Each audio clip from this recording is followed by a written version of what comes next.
This is a story about a man named Elijah Rode and a woman named Marbeth Lark. It is a story about waiting 18 years for something you thought would never come. It is a story about courage, about choosing love over fear, and about building a family from broken pieces.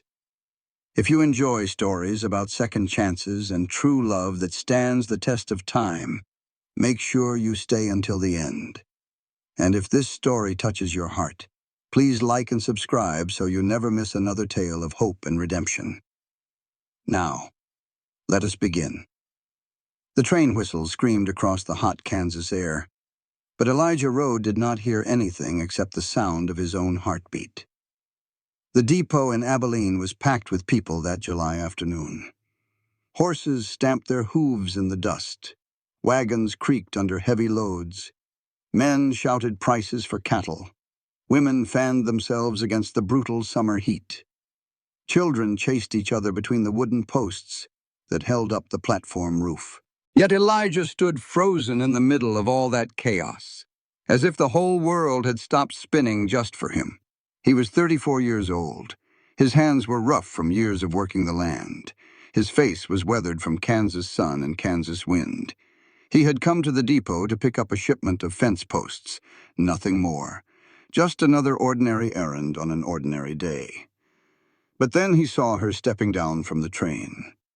She carried a small carpet bag in her hand. Her dress was the color of fresh cream, carefully mended in places where the fabric had worn thin.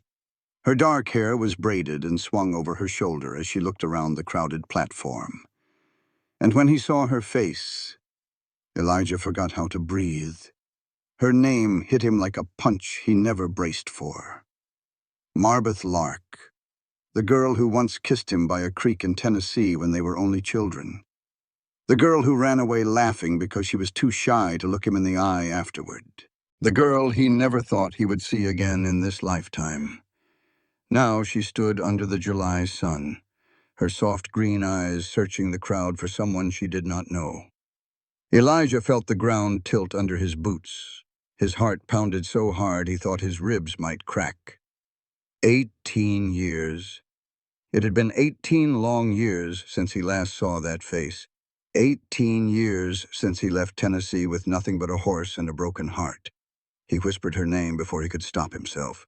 Marbeth. She turned. Confusion crossed her face first, then surprise, then a shadow of something deeper. Something that looked almost like pain. When she spoke his name, it felt like someone pushed open a door he had kept shut for nearly 2 decades. Elijah, she said. Her voice was softer now, worn down by years he knew nothing about. Is that really you? He took a slow step forward. The gravel crunched under his boots. I cannot believe it. What are you doing here in Kansas? Her eyes dropped for a moment as if she feared saying the words out loud. When she looked up again, there was shame in her gaze. Shame and something else. Something that looked like defeat. I came to meet my husband, she said quietly. The world around Elijah blurred. The shouts of the traders, the stamping of horses, the train hissing steam behind her. It all faded into a ringing silence that filled his ears like water. You came to meet your what? Marbeth squared her shoulders, but he could see the effort it cost her. I answered an advertisement in a newspaper back east. A widower outside Dodge City. He has 2 young daughters who need a mother. He sent for a mail-order bride. Elijah stared at her. The girl he had once promised to never forget was now standing in Kansas to marry a complete stranger. His throat tightened so hard he could barely speak. You came all the way from Tennessee for this? There was nothing left for me back home, she said. Her voice did not shake, but Elijah could hear the weight behind every word. My father passed last winter. The house was taken by the bank to cover his debts. I had no way forward, Elijah. No family, no money, no prospects. She said it like she had practiced the words 100 times, like she had rehearsed them on the long train ride across half the country, trying to convince herself that what she was doing made sense.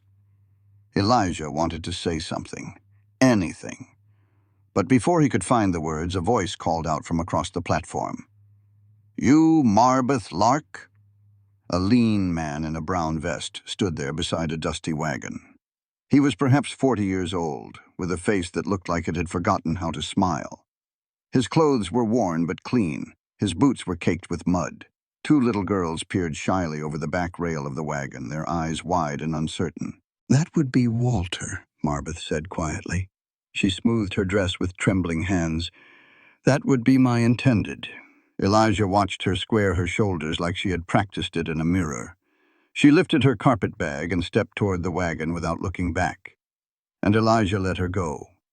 He stood there in the middle of that crowded platform, watching her climb up beside a man who barely acknowledged her presence. The two little girls stared at her with the kind of hope that only motherless children can have. Marbeth smiled at them, a gentle smile that did not quite reach her eyes. The wagon rolled away from the depot, leaving a trail of dust that hung in the hot summer air. Elijah watched until he could not see them anymore. Something twisted inside his chest so tight he thought it might break his ribs.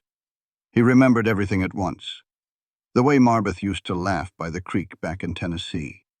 The way she held his hand when her mother died. The way she kissed him that summer afternoon and then ran away because she was too shy to look back. He had been 16 years old.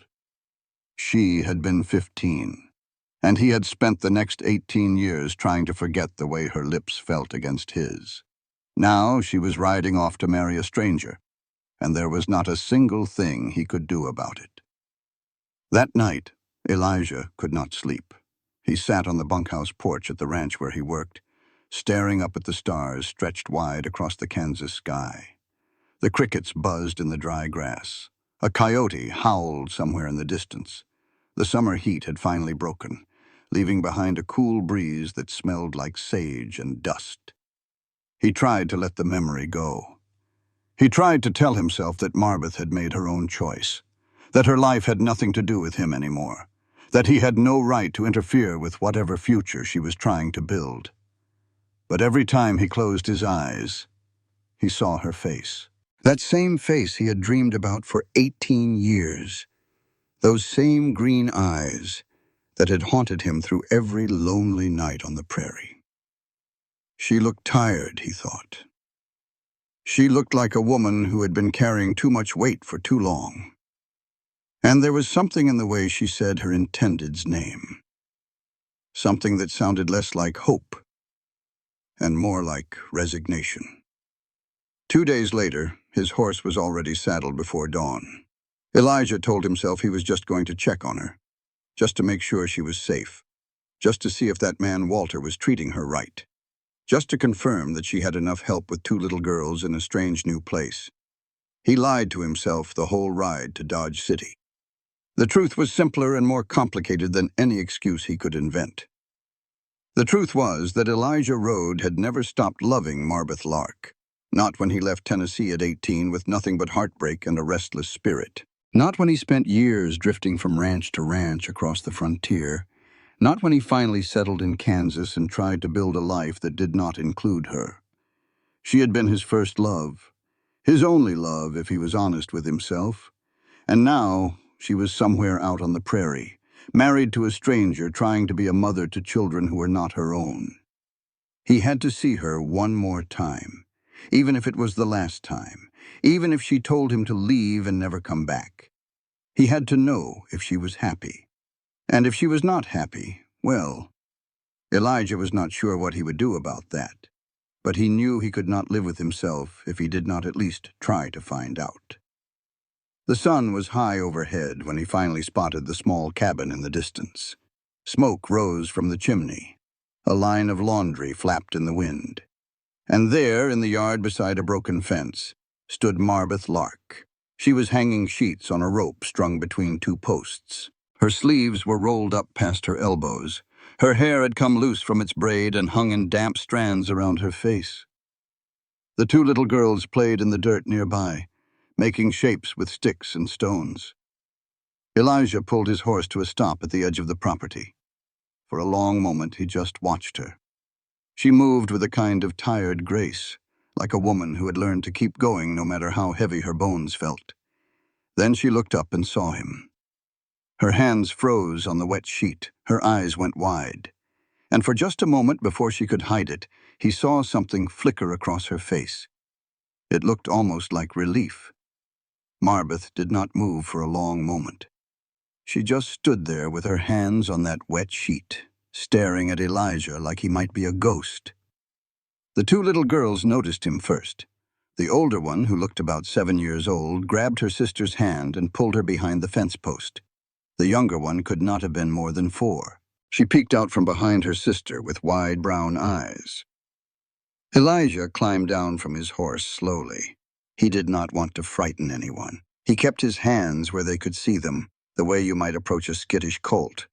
"I did not mean to startle you," he said. "I just wanted to see if you were settling in all right."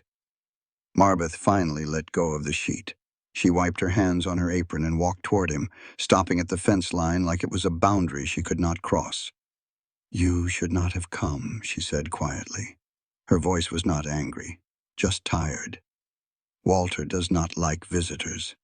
"I am not here to cause trouble," Elijah said. "I just wanted to make sure you had everything you needed." She looked at him for a long moment. Her green eyes searched his face like she was trying to read something written there. Then she glanced back at the girls, who were still watching from their hiding spot.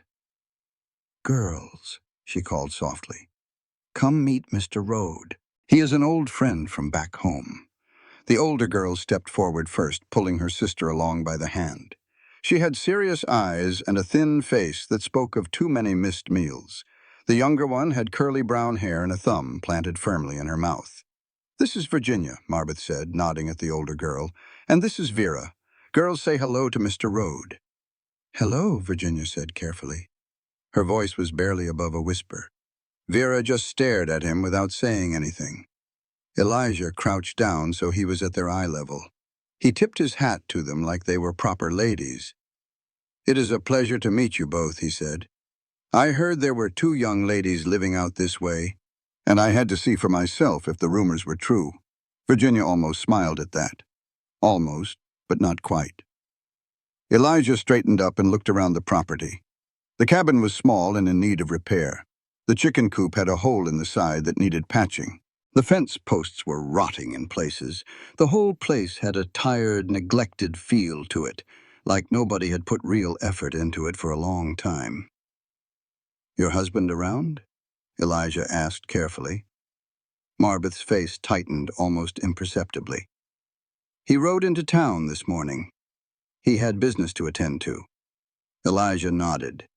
He had been around long enough to know what business in town usually meant for a certain type of man. He had seen the look on Walter's face at the depot. He had seen the way the man barely acknowledged Marbeth when she climbed into his wagon. "Well," he said slowly, "I noticed the chicken coop could use some work. Mind if I take a look at it while I'm here?" Marbeth hesitated. Her eyes flickered toward the road, like she was expecting her husband to appear at any moment. "You do not have to do that." "I know I do not have to," Elijah said, "but I want to. It will only take an hour or so." She looked at him for a long moment. Something passed between them, something unspoken that they both understood. "All right," she finally said. "I will bring you some water."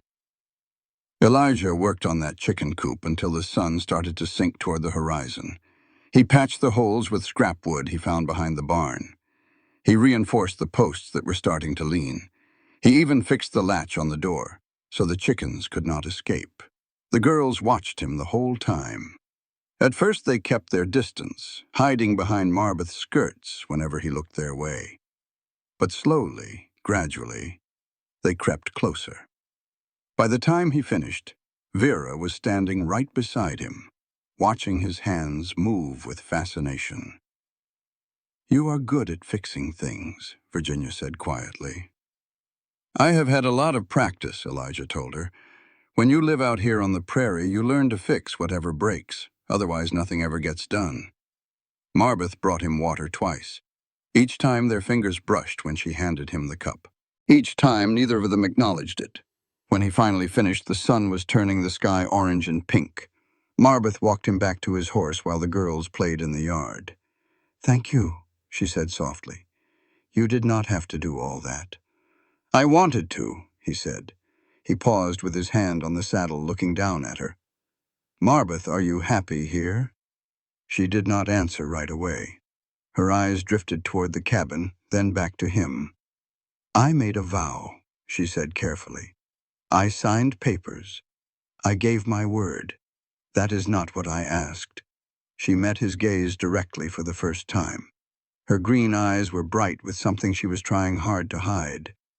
"I am making the best of things, Elijah. That is all any of us can do." He reached up and touched her cheek before he could stop himself. His calloused fingers brushed against her skin so gently it was barely a touch at all. "You do not belong here," he said quietly. "I can see it in your eyes." She pulled back like his touch had burned her. "Please do not say things like that." "Why not?" "Because I might start believing them." They stood there in the fading light, looking at each other across a distance that felt both infinite and impossibly small. 18 years of silence stretched between them. 18 years of separate lives and separate struggles. And yet somehow, standing here in this dusty yard in Kansas, it felt like no time had passed at all. "I should go," Elijah finally said, "before your husband gets back." Marbeth nodded. She wrapped her arms around herself like she was cold, even though the evening air was still warm. "Thank you for fixing the coop.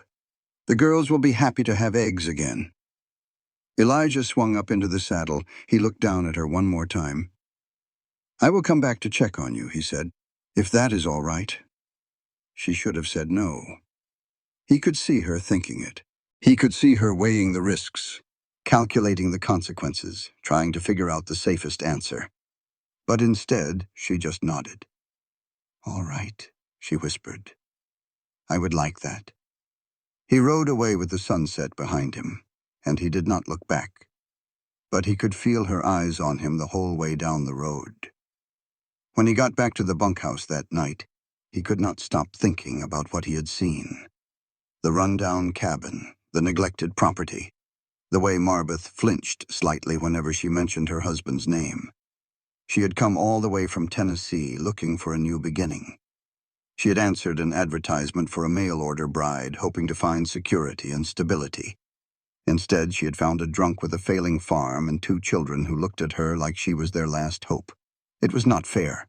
None of it was fair. Elijah lay in his bunk and stared at the ceiling, listening to the other ranch hands snoring around him. He thought about Marbeth when she was 15 years old, running through a field of wildflowers back in Tennessee. He thought about the way she laughed when she was happy, a sound like bells ringing on a clear morning. He thought about that kiss by the creek, so quick and unexpected that he barely had time to close his eyes.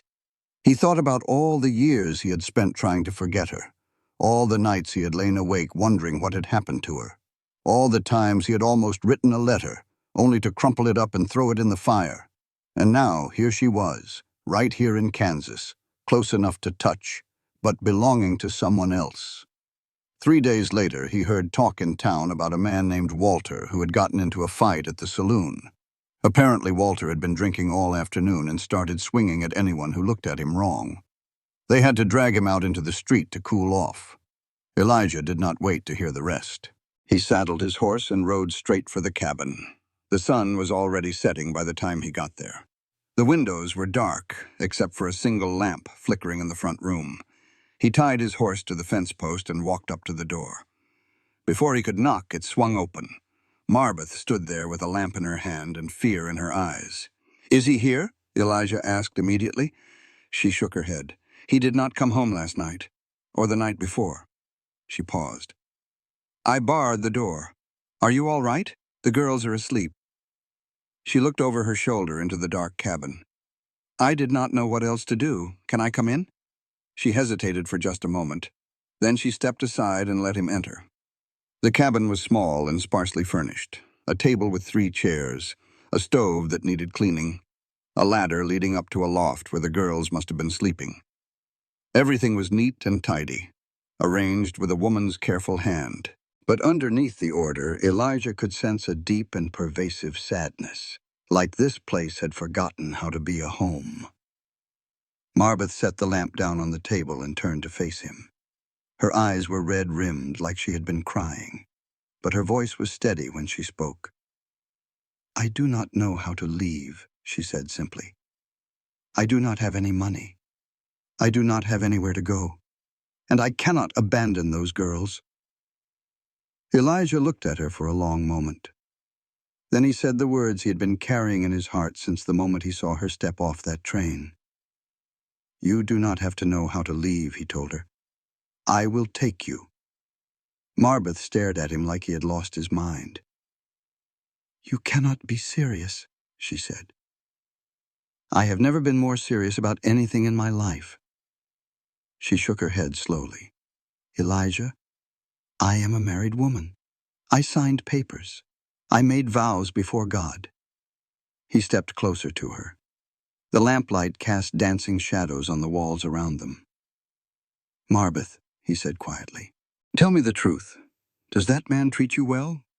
She did not answer, but her silence said everything. "Does he treat those girls well?" Again, no answer. Just a slight trembling in her hands that she tried to hide by pressing them against her skirts. Elijah reached out and took one of her hands in his. Her fingers were rough from hard work, her skin dry and cracked from lye soap and Kansas wind. But when he touched her, she did not pull away. "You were sold a promise," he said gently. "That is not the same as making a vow.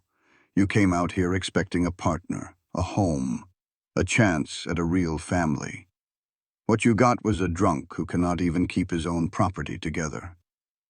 Marbeth closed her eyes. A single tear slipped down her cheek. "I thought it would be different," she whispered. "I thought if I just tried hard enough, if I just worked hard enough, things would get better. Some things do not get better, no matter how hard you try." She opened her eyes and looked at him. "What about the girls? I cannot just leave them with him. They have already lost their mother. If I disappear too, it will break them." Elijah squeezed her hand. "I will take them too, all three of you. We will figure out the rest later." She laughed then, a small, broken sound that was not really a laugh at all. "Where would we even go?" "I have a place," he said. "It is not much, just a small cabin outside Abilene, but it is mine, free and clear. No debts, no landlord, just four walls and a roof and a piece of land that I have been working for 3 years." She was quiet for a long moment. Outside, the wind picked up, rattling the shutters against the cabin walls. Somewhere in the distance, a coyote howled. "Why are you doing this?" she finally asked. "After all these years, after everything that happened, why would you risk everything for me?"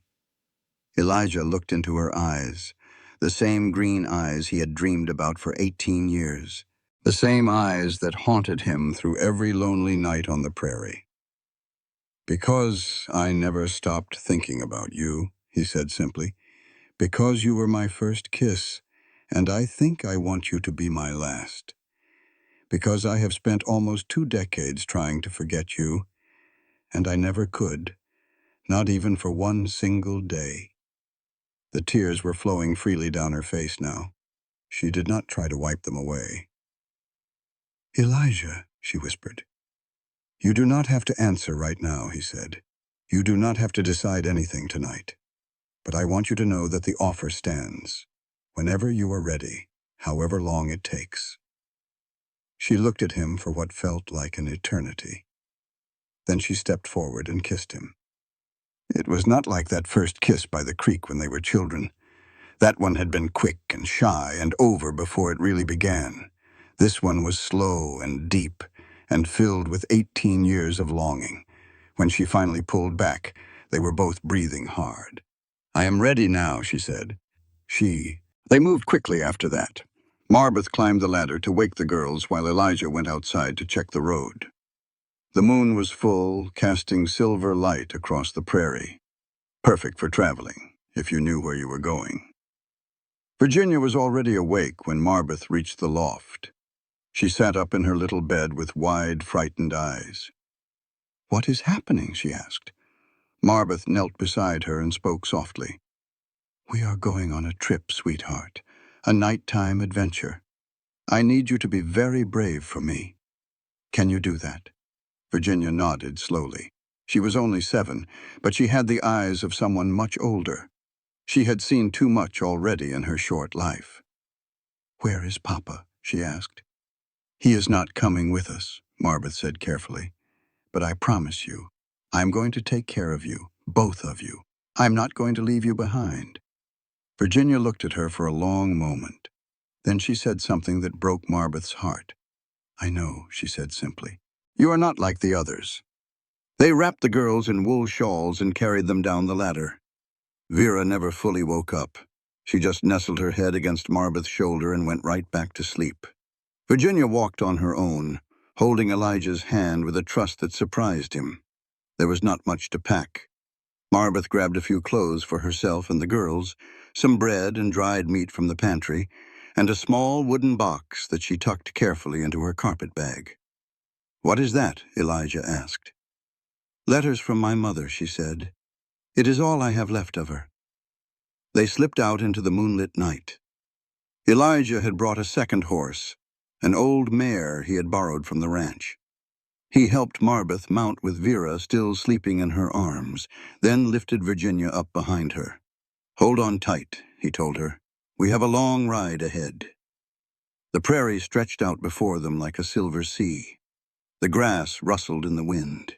Stars wheeled overhead in patterns that had not changed since the beginning of time. It was beautiful and vast and terrifying all at once.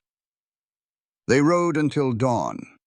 Elijah led them through back trails and creek beds, avoiding the main roads where they might be seen. He knew this land like he knew his own hands.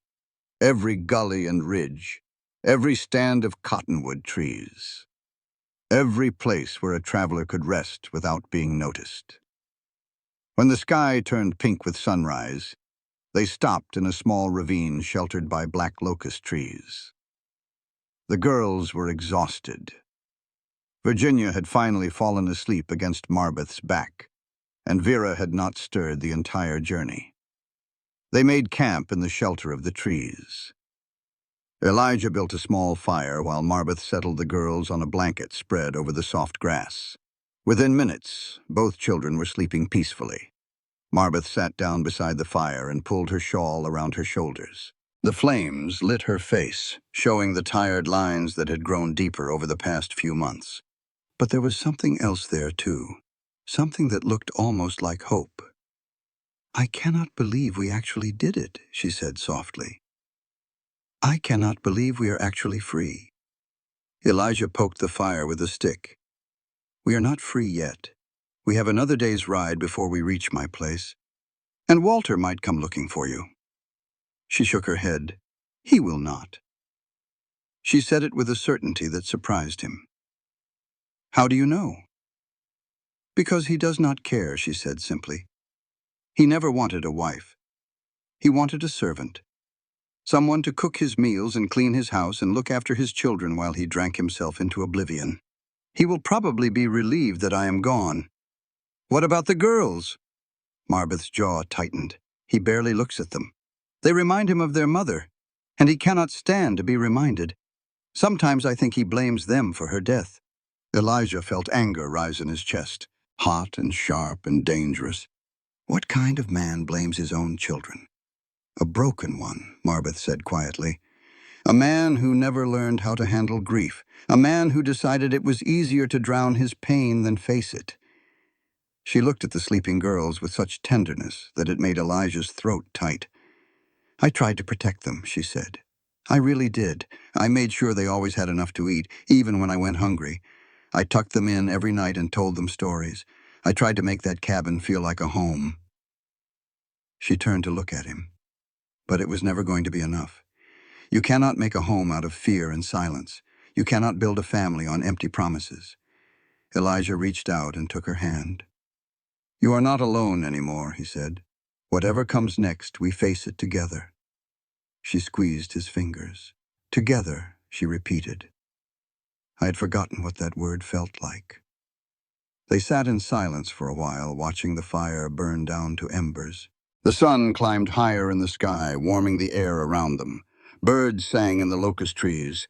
Somewhere in the distance, a meadowlark called out its morning song. For the first time in months, maybe years, Marbeth felt something loosen in her chest. The constant knot of anxiety that had lived there since she stepped off that train in Abilene. The fear that followed her through every day and every night. The bone-deep exhaustion of pretending everything was fine when nothing was fine at all. She looked at Elijah, really looked at him, and saw the boy she had loved so many years ago. He was still there, underneath the weathered skin and the calloused hands. The same quiet strength, the same gentle eyes, the same heart that had made her feel safe when she was just a scared girl mourning her mother. "Thank you," she whispered. "For what?" "For finding me again. For not giving up. For being exactly who I remembered." He smiled at that. The first real smile she had seen from him since this whole journey began. "We should get some rest," he said. "We will ride again at nightfall." She nodded and lay down beside the girls, pulling them close. Within minutes, exhaustion pulled her under into a deep and dreamless sleep. Elijah stayed awake, keeping watch. He looked at the three of them sleeping peacefully in the morning light, and he made a silent promise. Whatever it took, he would keep them safe. Whatever it cost, he would give them a home. This was his second chance, and he was not going to waste it. They reached Elijah's cabin just as the sun was setting on the second day. Marbeth saw it first, a small structure sitting alone on a wide stretch of prairie, its windows catching the last golden light of the day. The porch rail leaned slightly eastward. The roof had patches where new shingles met old. But the walls looked solid, and smoke rose from the chimney, like a welcome. "Is that it?" Virginia asked. She had been riding behind Elijah for the last few hours, her small arms wrapped around his waist. "That is it," Elijah said. "Home." Marbeth pulled her horse to a stop and just looked. After months of living in that dark, cramped cabin with Walter, this place seemed almost like a dream. It was not fancy, it was not big, but there was something about it that felt right, something that felt safe. "You built this yourself?" she asked. "Every board and nail," Elijah said. "Took me 2 years. Still needs work, but it keeps the rain out and the cold at bay."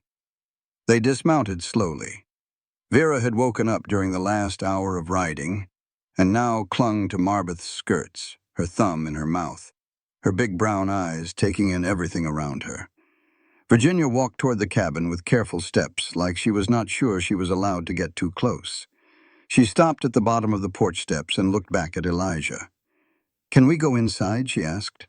"Of course you can," he said. "This is your home now, too." Virginia climbed the steps and pushed open the door. Vera followed close behind, finally letting go of Marbeth's skirts. Their voices echoed from inside the cabin, excited whispers and small footsteps crossing wooden floors. Marbeth stood where she was, watching them disappear through the doorway. Her eyes were bright with unshed tears. Elijah stepped up beside her. "Are you all right?" She nodded slowly. "I never thought I would have this," she said quietly. "A place that actually feels like it could be home. People who actually want me here." He reached out and took her hand. "You are wanted here, Marbeth. More than you know." They walked inside together. The cabin was simple but well kept.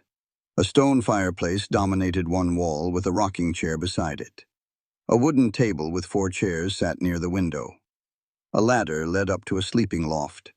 The kitchen was small but functional, with a cast-iron stove and shelves lined with jars and tins. The girls were already exploring every corner. Virginia had found a set of wooden animals on a shelf near the fireplace. Vera was trying to climb up onto the rocking chair. "I made those animals for trade," Elijah said, watching them. "Sold most of them to families in town, but I always kept a few."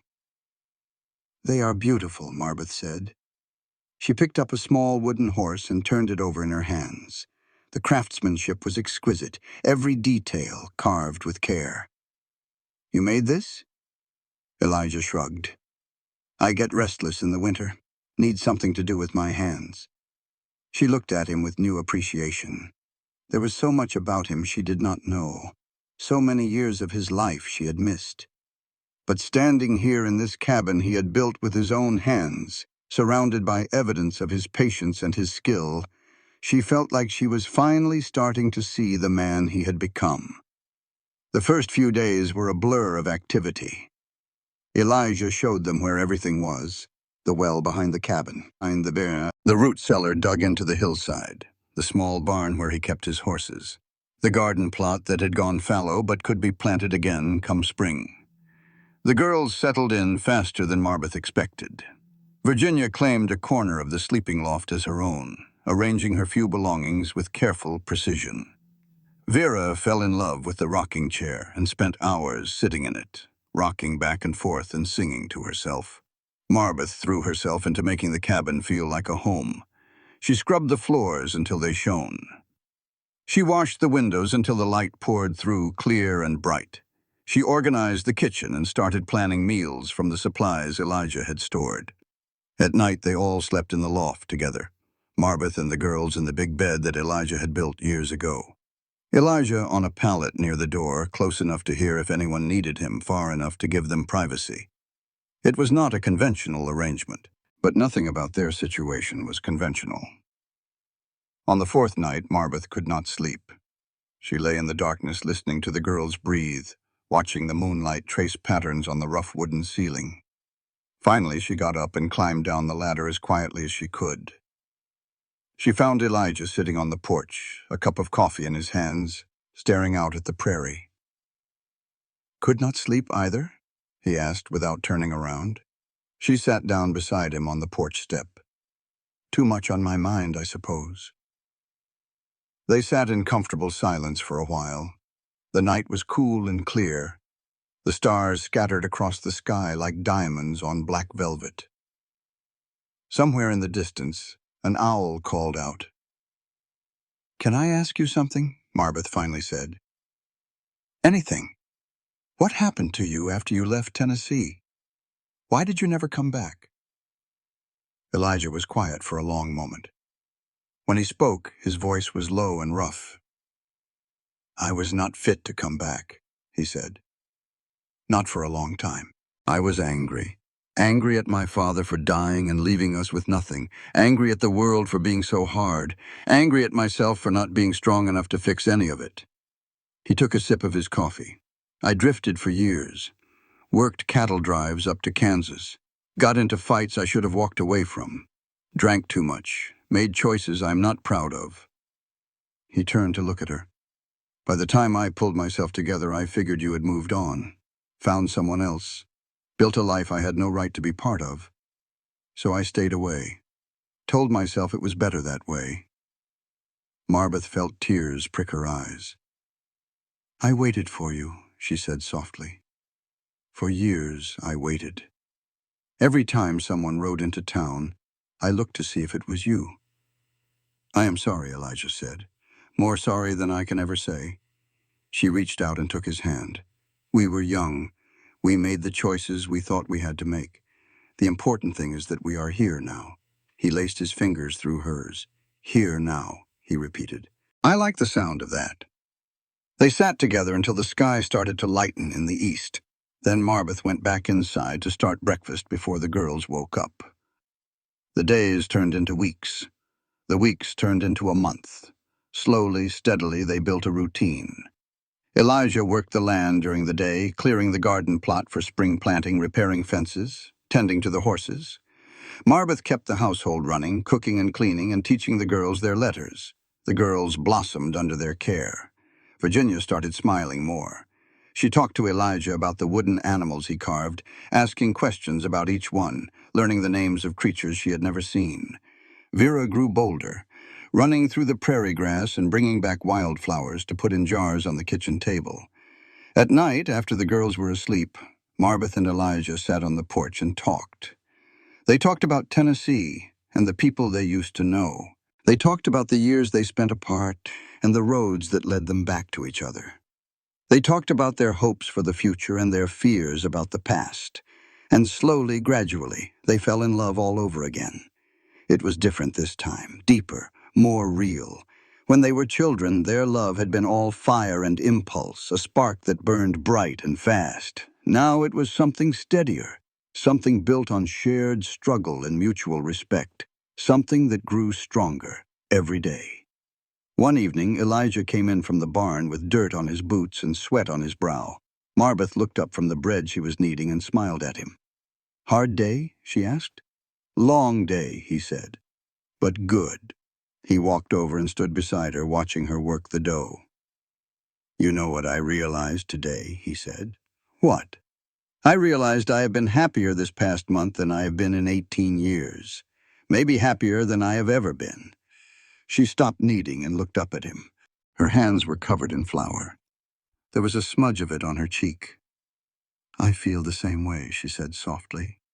He reached out and wiped the flour from her cheek with his thumb. His touch was gentle, almost reverent. "I want to marry you," he said, "properly this time. Not because we need to or because we should, because I love you, because I want to spend the rest of my life with you." Marbeth felt her heart swell in her chest. "Are you asking me?" "I am asking you." She smiled, and it was the most beautiful thing he had ever seen. "Then, my answer is yes." Winter came early that year, sweeping across the Kansas prairie with a fury that caught everyone off guard. Snow fell thick and fast, covering the land in a blanket of white that sparkled in the pale winter sun. Inside the cabin, though, everything was warm. Marbeth had worked hard to prepare. She had dried vegetables and salted meat. She had stacked firewood by the door and sealed the cracks in the walls with rags and mud. She had sewn warm quilts for the girls and knitted thick wool socks for everyone. When the first real blizzard hit, they were ready. The wind howled outside the windows. Snow piled up against the door. But inside, the fire crackled cheerfully and the smell of stew filled the air. Virginia and Vera sat at the table practicing their letters while Marbeth stirred the pot on the stove. Elijah sat in the rocking chair carving a new animal, a rabbit this time with long ears and big feet. "Tell us a story," Vera said. She had abandoned her letters and was watching Elijah work with fascinated eyes. "What kind of story?" he asked. "A story about a princess," Virginia said. "A princess who lives in a castle." Elijah smiled. "I do not know much about princesses and castles. How about a story about a brave young woman who traveled across the country to find a new home?" Virginia looked at Marbeth. "Is he talking about you?" Marbeth laughed. "Maybe. Or maybe he is making it up as he goes along." Elijah started the story, weaving together truth and fantasy in a way that kept the girls enthralled. The brave young woman in his story crossed rivers and climbed mountains. She faced down bandits and befriended wild horses. And at the end of her journey, she found a place where she belonged. By the time he finished, both girls were yawning. "Time for bed," Marbeth said gently. She helped them climb the ladder to the loft and tucked them in under the quilts. "I like it here," Virginia said sleepily. "I hope we never have to leave." Marbeth kissed her forehead. "You will never have to leave. This is your home now." When she climbed back down the ladder, she found Elijah putting another log on the fire. She stood beside him and watched the flames dance. "You are good with them," she said. "They make it easy," he said. "They just want to feel safe, loved. It is not complicated." She leaned her head against his shoulder. "For some people it is." He put his arm around her. "Well, it should not be." They stood there for a while, watching the fire burn. Outside, the wind had died down, and the world was quiet beneath its blanket of snow. Christmas came 2 weeks later. It was a simple celebration by most standards. There were no fancy presents or elaborate decorations. But to Marbeth, it was the most beautiful Christmas she could remember. She had sewn cloth dolls for the girls, with button eyes and yarn hair. Elijah had carved a whole set of animals for them: a horse, a cow, a pig, a chicken, even a little dog with floppy ears. The girls were overjoyed. They spent the whole morning making up stories with their new toys, their dolls riding the wooden horses and tending the wooden farm animals. For Marbeth, Elijah had made something special, a small wooden box with a flower carved into the lid. Inside was a piece of paper with words written in his careful hand. "What is this?" she asked, unfolding the paper. "Read it," he said. She read the words aloud. Her voice trembled slightly as she spoke. "To Marbeth, for 18 years I carried you in my heart like a song I could not sing. Now that you are here, I want to sing it every day for the rest of my life." She looked up at him with tears in her eyes. "You wrote this?" "I am not much of a poet," he said, "but I meant every word." She threw her arms around him and held on tight. "It is perfect," she whispered. "You are perfect." That evening, after the girls were asleep, they sat by the fire and talked about the future. "I want to make this official," Elijah said. "Not for show, not because we have to. For us. For the girls." Marbeth looked at him. "You mean marriage?" "I mean everything. Marriage. A family. A life together. All of it." She reached out and touched the leather cord around his neck. He wore a small gold ring on it, a ring that had belonged to his mother. "That ring," she said. "You have worn it as long as I have known you." He pulled the cord over his head and held the ring in his palm. "My mother gave it to my father on their wedding day. He gave it to me before he died. Told me to give it to the woman I loved." He looked into her eyes.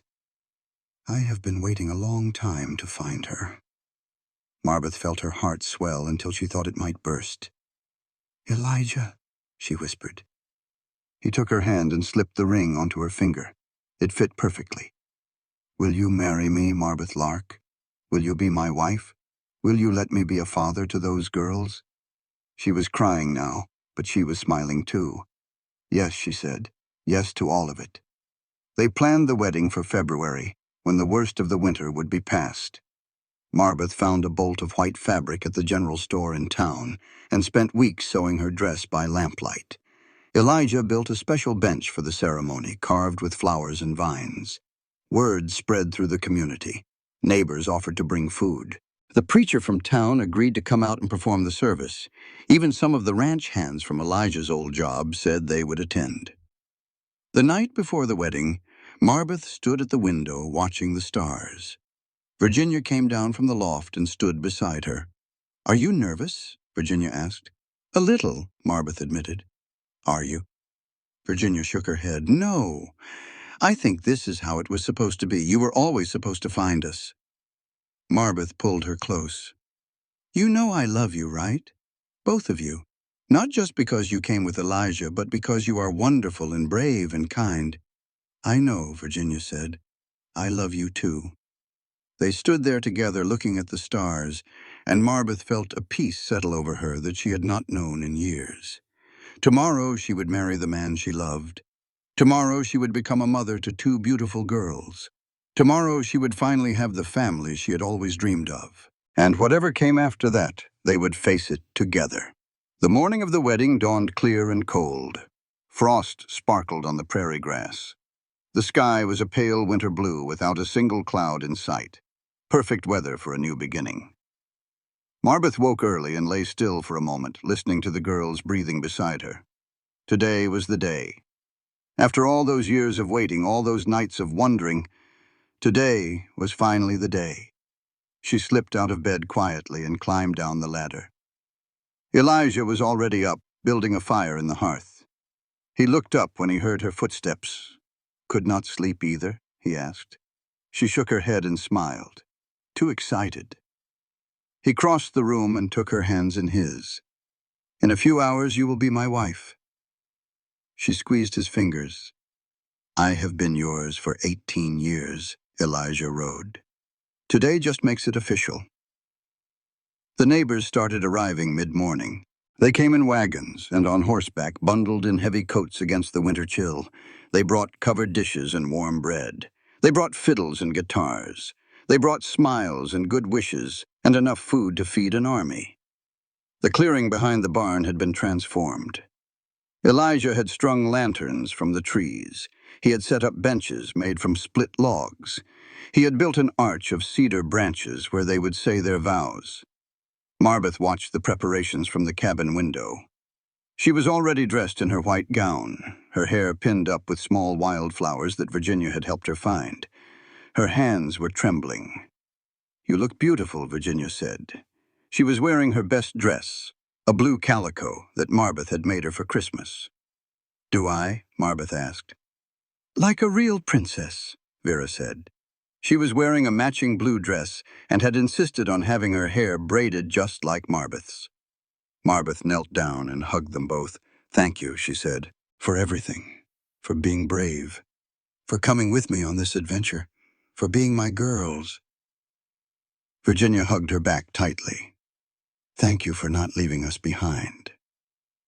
At noon, the ceremony began. Marbeth walked through the snow toward the cedar arch, flanked by Virginia and Vera. The neighbors rose as she passed. The fiddler played a simple melody that drifted across the prairie like a prayer. Elijah stood waiting under the arch. He wore his best shirt and a string tie that one of the ranch hands had loaned him. His hat was in his hands, and his eyes never left Marbeth's face. When she reached him, he took her hands and held them like they were the most precious things in the world. The preacher spoke the words, the ancient words that had bound couples together for generations. Words about love and honor and faithfulness. Words about standing together through good times and bad. When it came time for the vows, Elijah spoke first. "Marbeth," he said. His voice was rough with emotion. "I have loved you since I was 16 years old. I lost you once, and I spent 18 years regretting it. Now that I have found you again, I am never going to let you go." He paused and took a deep breath. "I promise to love you every day. I promise to protect you and care for you. I promise to be a father to these girls and a partner to you. I promise that no matter what comes our way, we will face it together." Marbeth felt tears streaming down her face, but she did not care. When she spoke, her voice was steady. "Elijah," she said, "you found me when I was lost. You offered me hope when I had none. You gave me a home and a family and a future." She squeezed his hands. "I promise to love you with everything I have. I promise to stand by you through every storm. I promise to make this house a home and these children a family. I promise to spend the rest of my life being grateful for this second chance." The preacher smiled and pronounced them husband and wife. When Elijah kissed her, the neighbors cheered. Virginia threw the buttons she had collected instead of flower petals. Vera clapped her hands and laughed. It was not a fancy wedding. There were no silk gowns or crystal chandeliers, but standing there in the winter sunlight, surrounded by neighbors who had become friends, Marbeth knew it was perfect. The celebration lasted until sunset. People ate and drank and danced. The fiddler played until his fingers were sore. Children ran through the snow, their laughter ringing across the prairie. Stories were told and toasts were raised. At some point, Marbeth found herself standing alone at the edge of the clearing. She looked out at the prairie, vast and white and endless, and felt a peace she had never known before. A hand slipped into hers. She looked up to find Elijah beside her. "What are you thinking about?" he asked. She leaned against him. "I was thinking about how strange life is. A year ago, I was sitting in an empty house in Tennessee, wondering how I was going to survive. Now I am married to the love of my life, with 2 beautiful daughters and a home of my own." She turned to look at him. "If you had told me this would happen, I never would have believed it." He put his arm around her. "Life has a way of surprising us. We just have to be ready when it does." She smiled. "I am glad I was ready." That night, after the neighbors had gone home and the girls were asleep, Marbeth and Elijah sat on the porch watching the stars. The fire had burned down to embers inside. The world was quiet and still. Somewhere in the distance an owl called out. Elijah took her hand and pressed it to his lips. "Thank you," he said. "For what? For giving me a second chance? for believing I was worth it, for being brave enough to start over. She turned to face him. Thank you for coming to find me, for not giving up, for seeing me when I felt invisible. He pulled her close and held her tight. This is just the beginning, he said. We have a whole lifetime ahead of us.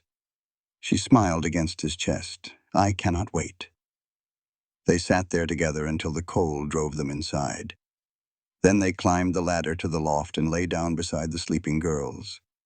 Outside, the stars wheeled overhead in their ancient patterns. Inside, a new family slept peacefully, wrapped in warmth and love and the promise of tomorrow. Spring came slowly to the Kansas prairie. First the snow melted, revealing patches of brown grass beneath.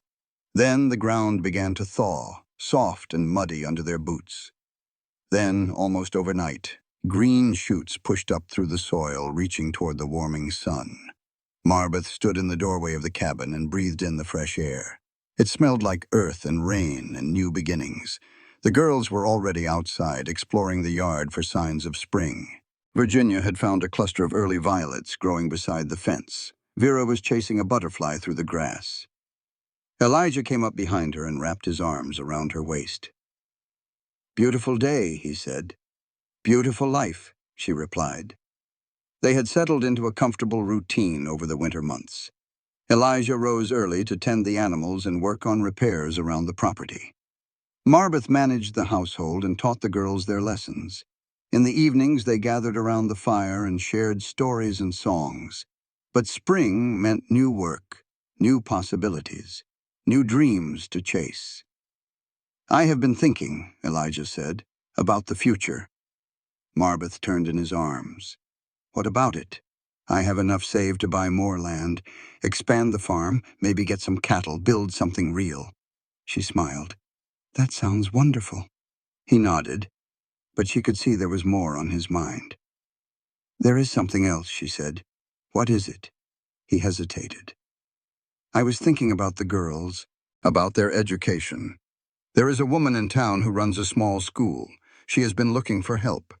Marbeth's heart skipped a beat. Help? Someone to teach the younger children, reading and writing and numbers. I know how much you love teaching the girls. I thought maybe you might be interested. She stared at him. You want me to be a teacher? I think you would be a good one. It was something she had dreamed about long ago, back in Tennessee. Before her mother died and her father got sick. Before life got hard and dreams got pushed aside. Can I think about it? She asked. Take all the time you need. 2 weeks later, Marbeth walked into town and met with Mrs. Eleanor Walsh, the woman who ran the school. Eleanor was a widow in her 60s, with steel gray hair and kind eyes. Mr. Rode tells me you have a gift for teaching, Eleanor said. I do not know about a gift, Marbeth said modestly, but I love children, and I believe every child deserves a chance to learn. Eleanor smiled. That is exactly what I needed to hear. They arranged for Marbeth to help 3 days a week. She would teach the younger children while Eleanor focused on the older students. The pay was modest, but it would help supplement what Elijah earned from the farm. When she got home that evening, the girls ran to meet her at the gate. What happened? Virginia asked. Did you get the job? Marbeth swept her up in a hug. I got the job. Starting next month, I am going to be a teacher. Virginia's face lit up. Can we come with you? Of course you can. You are going to be my best students. That night, Marbeth sat on the porch with Elijah, watching the sun set over the prairie. Thank you, she said, for encouraging me to try. You did the hard part, he said. I just pointed you in the right direction. She leaned her head on his shoulder. I never thought I would have this. A husband who believes in me, daughters who love me, a home, a purpose. He kissed the top of her head. You deserve all of it. The weeks that followed were busy but happy. Marbeth started teaching at the school, and she discovered that Elijah was right. She did have a gift. The children responded to her gentle patience and creative lessons. Within a month, even the most reluctant students were making progress. Virginia and Vera thrived at the school.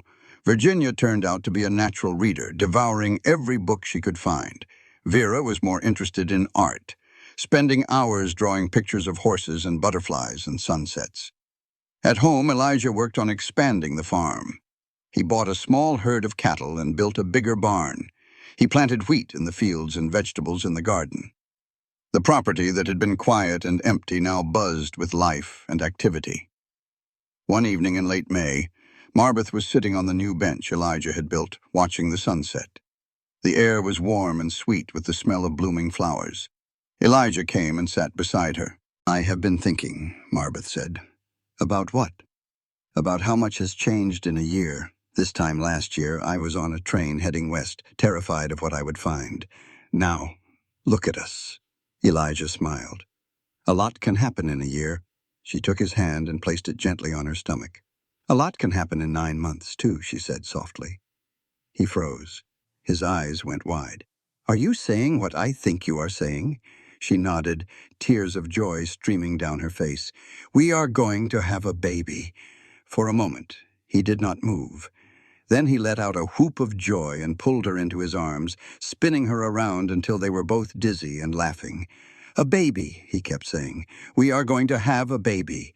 The girls came running at the sound of the commotion. "What is happening?" Virginia asked. Elijah set Marbeth down and turned to face them.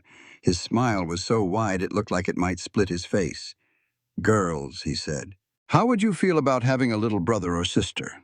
Virginia's eyes went wide. "A baby!" "A baby," Marbeth confirmed. Vera jumped up and down, clapping her hands. "I want a sister! I want a sister! We will have to wait and see," Marbeth laughed. "But either way, our family's about to get bigger." That night, they all sat together on the porch, watching the stars come out. Virginia had a million questions about babies and how they arrived. Vera wanted to know if she could name the baby Butterfly. Marbeth answered their questions as best she could, while Elijah sat beside her with his arm around her shoulders and a look of pure happiness on his face. This is what she had always wanted: a family, a home, a love that would last a lifetime. And now, against all odds, she had it. Summer passed in a blur of activity and anticipation. Marbeth's belly grew round with the child inside her. She continued teaching at the school until the heat became too much, then spent her days at home preparing for the baby's arrival. Elijah built a cradle from oak wood, carved with delicate flowers and birds. Virginia sewed tiny clothes from scraps of fabric. Vera drew pictures to hang on the wall of the nursery corner they had created in the loft. The farm prospered. The cattle grew fat on summer grass. The wheat grew tall and golden in the fields. The vegetable garden produced more than they could eat, so Marbeth canned and preserved for the winter ahead. But Kansas weather is never predictable. In early September, the sky turned an ugly shade of green. The wind picked up, howling across the prairie with a sound like a freight train. Elijah looked at the horizon and his face went pale. "Get the girls to the cellar," he said. "Now." Marbeth did not ask questions. She grabbed Virginia and Vera and hurried them to the root cellar behind the cabin. The wind tore at her dress and whipped her hair around her face. Inside the cellar, she held the girls close and listened to the storm rage above them. The sound was deafening. Wood cracked, metal screamed. The whole world seemed to be tearing itself apart. "Where is Papa?" Virginia asked. Her voice trembled with fear. "He is making sure the animals are safe," Marbeth said, trying to sound calm. "He will be here soon." But the minutes stretched on, and Elijah did not come. The storm lasted for what felt like hours. When it finally passed, Marbeth climbed up out of the cellar into an unrecognizable world. Trees had been uprooted. The fence was scattered across the prairie. The barn roof was gone, torn away by the wind. But the cabin still stood, damaged but intact. And there, walking toward her through the debris, was Elijah. His shirt was torn. There was blood on his forehead. But he was alive. Marbeth ran to him and threw her arms around his neck. "I thought I lost you," she sobbed. He held her tight. "You cannot get rid of me that easily." The damage was extensive but not catastrophic. They lost most of the chicken coop and half the barn roof. Several cattle had escaped and had to be rounded up. The garden was flattened. Months of work destroyed in minutes. But no one was hurt. The cabin was intact. They still had each other. In the days that followed, the community rallied around them. Neighbors came with tools and lumber to help rebuild. The men worked on the barn while the women brought food and helped Marbeth clean up the damage to the garden. "I cannot believe how kind everyone is being," Marbeth said to Elijah one evening. "They barely know us." "That is how it works out here," Elijah said. "When times get hard, neighbors help neighbors. It is the only way any of us survive." She looked around at the people working on their property. Men she barely recognized were hammering boards onto the barn. Women were hanging laundry on a temporary line. Children were playing with Virginia and Vera, their laughter cutting through the sound of construction. "This is what community means," she thought. "This is what it means to belong somewhere." By the time the first leaves started to turn, the farm was better than it had been before the storm. The new barn was bigger and sturdier. The fence had been reinforced. Even the garden was showing signs of recovery, with late vegetables pushing up through the soil. And Marbeth was very, very pregnant. She could barely climb the ladder to the loft anymore. She spent most of her time in the rocking chair, sewing baby clothes and reading stories to the girls. Her back ached constantly, and she had to get up multiple times a night to use the outhouse. But every kick, every flutter of movement inside her, reminded her of the miracle growing within. One October evening, she was sitting by the fire when she felt the first contraction. She looked at Elijah, who was reading a newspaper by lamplight. "I think it is time," she said. His head snapped up. "Time, as in the baby is coming." She nodded, gripping the arms of the rocking chair as another contraction hit. Elijah leaped into action. He sent Virginia running to the neighbor's house to fetch the midwife. He boiled water and gathered clean cloths. He helped Marbeth to the bed in the loft and held her hand while she breathed through the pains. The midwife arrived an hour later. Mrs. Ingrid Hansen was a sturdy Swedish woman with capable hands and a calm demeanor. "First, babies take their time," she told Elijah. "Why do you not take the girls outside and let me work?" The labor lasted through the night. Marbeth had never experienced pain like this. It came in waves, each one stronger than the last. She gripped Elijah's hand so hard she thought she might break his fingers. She screamed, she cried, she begged for it to be over. And then, just as the first light of dawn crept through the windows, she heard a new sound. A baby crying. "It is a boy," Mrs. Hansen announced. "A healthy baby boy." She placed the baby in Marbeth's arms. He was tiny and red and perfect. 10 fingers, 10 toes, a shock of dark hair, eyes that blinked open briefly, looking at the world for the very first time. Elijah leaned over them both, tears streaming down his face.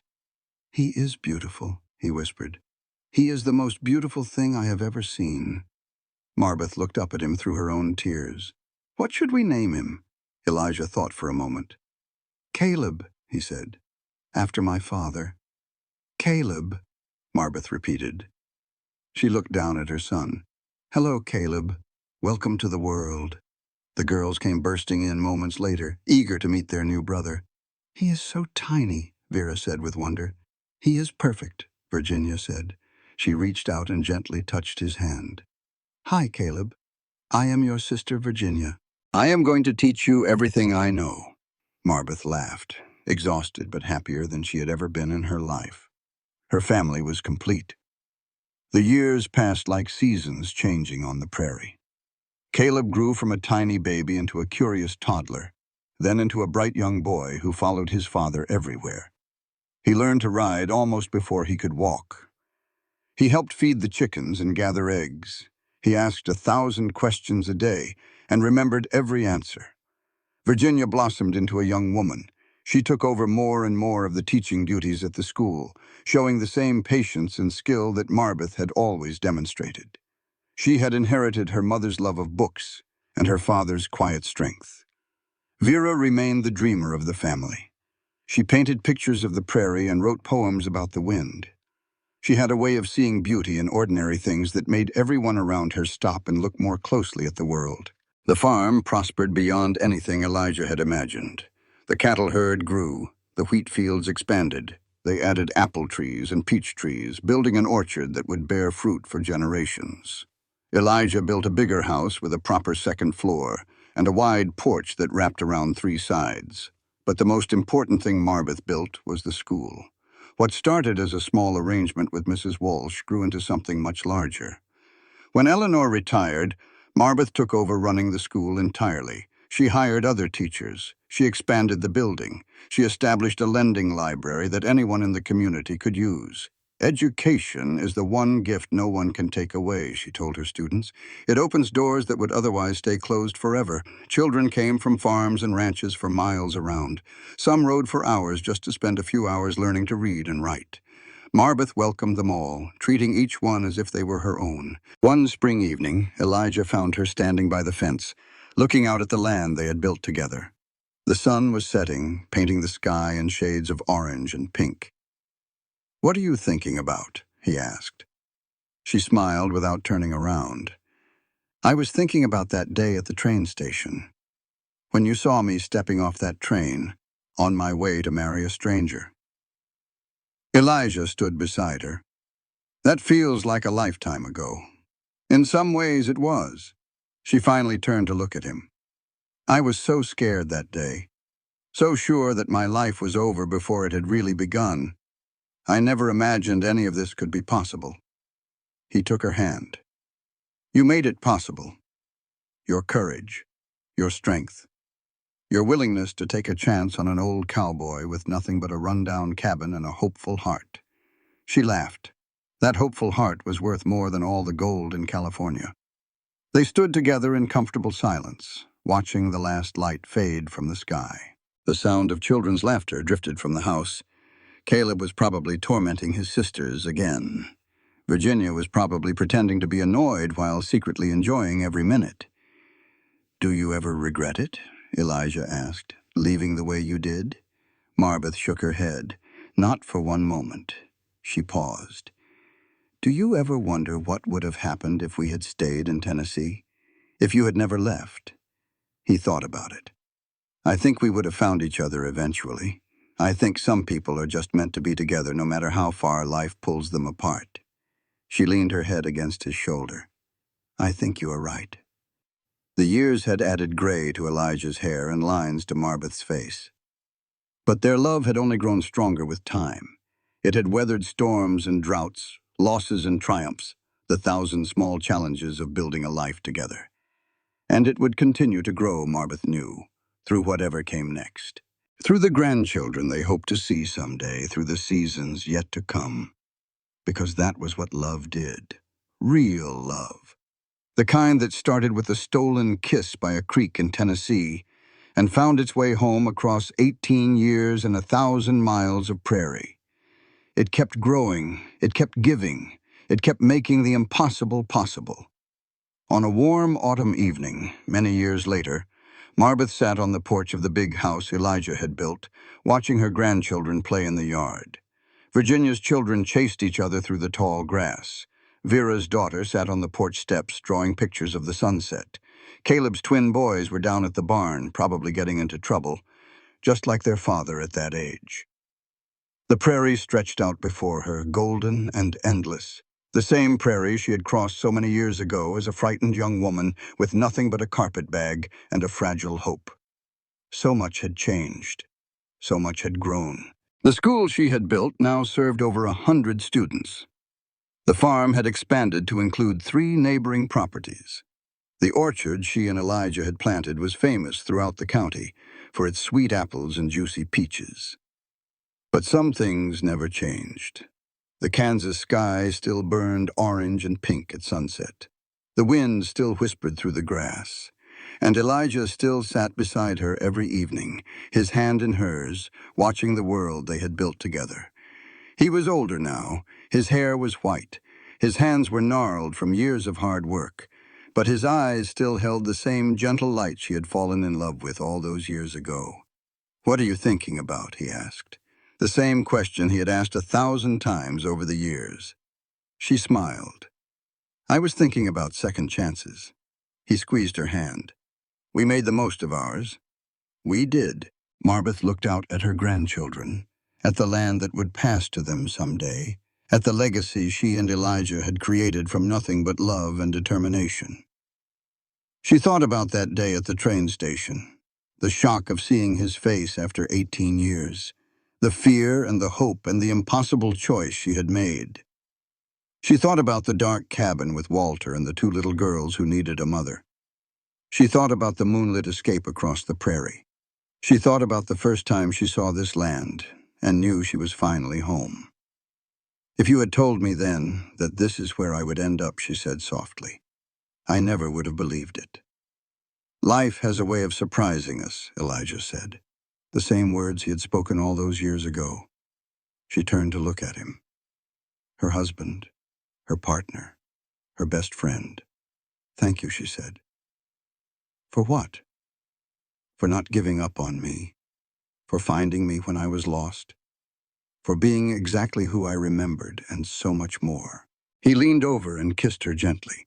"Thank you for saying yes." They sat there together as the sun dipped below the horizon, and the first stars appeared in the darkening sky.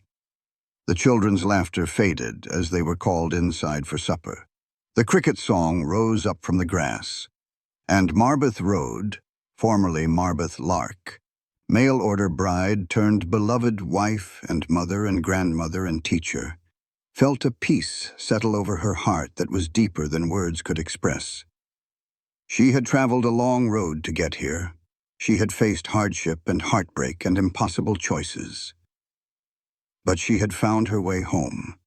And home, she had learned, was not a place. It was a person. It was Elijah Road, who had loved her since they were children and would love her until they were old.